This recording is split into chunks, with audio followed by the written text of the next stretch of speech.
So why are stories a great way to sell products, services, or even ideas? Well, partially it's because of storytelling's impact on the brain, and we'll get to the science of that in a moment. What I want you to know for now is that storytelling is extremely old.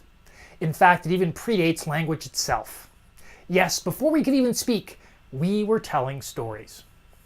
Imagine a caveman coming home from the hunt, and he's sitting around the fire with his family, and he's acting out all of the scenes of the things that happened to him that day. Yes, we human beings are programmed for stories. We actually understand and remember stories much better than any other form of communication. That's why we need to use stories if we want to influence others. First, let's have a look at how most people react to PowerPoint.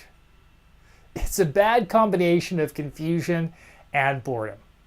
PowerPoint actually won't kill your audience, but relying on it too much can kill your chances. Let's imagine you're doing a sales presentation and you're using facts and graphs and charts. Here's what's happening to your audience. You've engaged the logic centers of their brain. And while it's good that you're engaging that bit, it's often not enough to get real attention and buy-in. Now instead, let's imagine you're telling them a story about a real live human being with thoughts and dreams and emotions. And maybe during the course of the story, you bring in some visuals.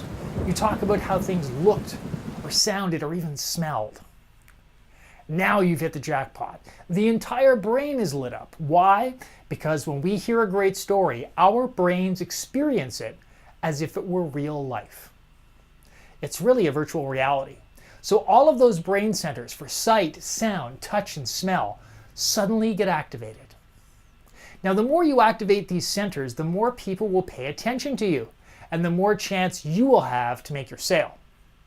But there's one more thing you need to know. Remember, I talked about human beings and emotions being important to your story? Well, they are. People relate to the struggles of others, and buying anything, even if it's an idea, is very much an emotional decision. That's why stories should act as the emotional component of your sales presentation. So to sum up, by using stories to activate people's senses, you get their attention. Then you stimulate their emotions as well as their minds so that they will take action. Stories, there's no better way to get into your audience's brain.